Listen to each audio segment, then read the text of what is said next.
Durante las primeras décadas del siglo XIX se crea el primer cuerpo de policía en Londres, dada la necesidad de los países desarrollados por enfrentar los nuevos retos de la era industrial. Al mismo tiempo, las nuevas repúblicas independizadas de América Latina comenzaban a labrar sus caminos de entre los rastros coloniales.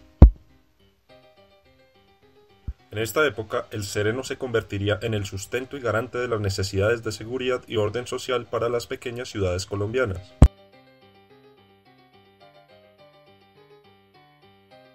Durante este periodo, se le otorgó a la Cámara de Provincia la facultad de organizar la política interior que orientaría la labor del sereno sobre la persecución de múltiples fenómenos sociales.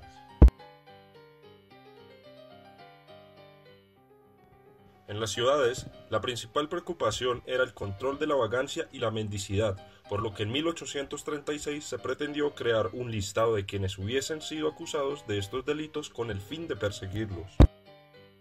Esto se daba como acciones complementarias a la ley previa que castigaba el vandalismo y la vagancia prestando servicio obligatorio en el ejército o la policía durante 2 años. En 1841 se divide la policía en Policía General y Policía Especial. La primera se regía por la legislatura nacional y debía cubrir todo el territorio. De esta manera, debía ser cumplida por las cámaras provinciales, consejos municipales y comunales, y por otro lado, una policía especial que se dividía entre urbana y rural. En 1845, Tomás Cipriano de Mosquera intervino en la nueva institución policial especificando el uniforme. Iniciando el año 1858, la policía fue incorporada al Ministerio de Guerra junto a las fuerzas militares, dentro de las reformas llevadas a cabo por el nuevo gobierno federalista.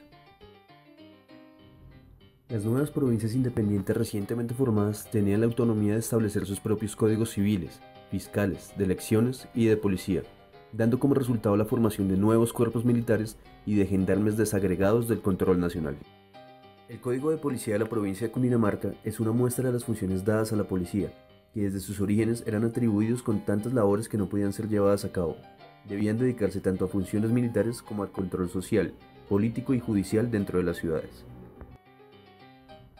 Estos excesos y la escasa organización que tenía la institución son prueba de que la policía funcionaba mejor en el papel que en la realidad. La policía cambia su nombre en 1861 por el de Milicia Nacional, terminando la poca diferencia que había entre las dos instituciones en este periodo.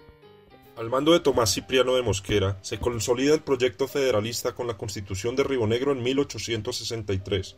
Junto con la limitación al poder ejecutivo, esta constitución dio autonomía a los 9 estados independientes, desagregando las fuerzas militares al poder provincial, permitiéndole a cada uno formar sus propios ejércitos. La función del gobierno central estaba limitada a garantizar su organización, instrucción y disciplina. El papel de los militares es primordial en la formación de las nuevas instituciones provinciales, permitiendo que cada provincia se gobernara a partir de los principios liberales. Códigos de policía, como el del Estado de Boyacá en 1883, dictan nuevas medidas acerca del papel de la policía en la vida cotidiana en cuanto a la religión y el culto, en donde se garantizaba la libertad de creencias siempre y cuando no se alterara el orden público. Durante este periodo todavía estaba vigente la figura del sereno en la ciudad de Bogotá, tanto así que hay una petición por parte de la Junta de Comercio para dotar de armas de fuego al cuerpo de serenos de la ciudad en 1884. Basándose en los estatutos del Código de Policía, lo cual nos hace pensar que este cuerpo de serenos estaba suscrito legalmente a la policía. La independencia pasó, desmilitaricemos la vida política en Colombia, reduzcamos el peso de los ejércitos. Esto empieza a pasar muy claramente a mediados del siglo XIX y es lo que va a hacer la Constitución del 53. Las reformas de la Constitución del 53 lo que van a hacer es decir, ya hay que pasar a un discurso más liberal sobre cómo generar vigilancia y orden público. Y ese discurso liberal es que sean milicias provinciales de ciudadanos, como si se quiere guardas cívicas.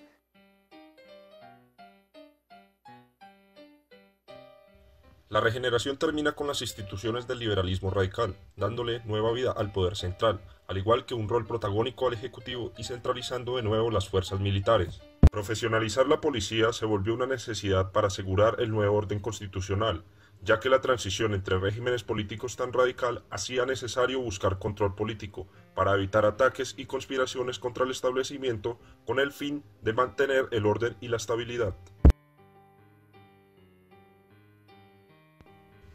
En 1890, Carlos Holguín permite la asesoría del gobierno francés para la creación de una comisión para asesorar al gobierno en la creación de un cuerpo de policía profesional. El nuevo cuerpo de policía dependía del Ministerio de Gobierno, dejando de estar vinculado al poder de las gobernaciones y alcaldías. Además, se eliminaron las policías departamental y municipal y el cuerpo de serenos, siendo la única autoridad el general nacional. Para esta tarea, el gobierno francés encargó a Jean-Marie Marcellin Gilibert, comisario primero de la policía de Lille y sargento mayor del ejército francés. Por lo tanto, este se convertiría en el fundador de la Policía Nacional de Colombia en 1891. La primera demostración de la nueva institución ante el gobierno nacional, dirigida por Gilibert, se hizo en Bogotá mediante un desfile de 450 policías disciplinados e instruidos vistiendo uniforme de gala, al estilo y semejanza de la policía francesa. En la capital del país, la policía tuvo que enfrentar su primera prueba poco después de su fundación, el levantamiento de los artesanos en 1893, tal como lo relata Rafael Pardo.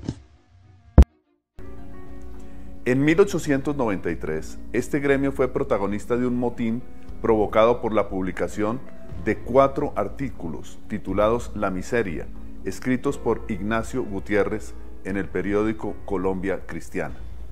Los textos tenían como objetivo explicar las causas de la miseria de los artesanos, las cuales, a juicio del autor, eran consecuencia del consumo de chicha y del poco interés por el ahorro y la previsión de los obreros. El escrito Ignacio Gutiérrez generó tal indignación en la sociedad de artesanos que estos se levantaron obligando al gobierno central a declarar estado de sitio por 40 días para proteger a la policía. La muchedumbre regresó a la casa de Gutiérrez, que para entonces era custodiada por la policía. Los amotinados atacaron la casa, la apedrearon, destruyeron puertas y ventanas. También arremetieron contra las instalaciones policiales, impidiendo que la policía controlara el disturbio. A pesar de que este levantamiento popular no tuvo el éxito esperado, se sentó un precedente importante en el que la autoridad y sus instituciones fueron fuertemente cuestionadas. El fracaso de la policía para mantener el orden en la capital parecía desacreditar la institución, pero ya entrado el año 94, un equipo de inteligencia liderado por Gilibert desmontó un plan liberal para dar un golpe de Estado. La inconformidad permanente de los liberales durante la hegemonía conservadora es el detonante para la Guerra de los 1000 días, que llevaría al país a entrar en un periodo de rezago y retroceso institucional que dejó al país devastado. En un periodo de transición después de la guerra se establece una Gendarmería Nacional, conformada por los antiguos policías involucrados en la guerra y los gendarmes restantes. Este periodo fue corto ya que se liquida esta institución en 1909. Dándole paso de nuevo a la Policía Nacional para que se fortalezca institucionalmente.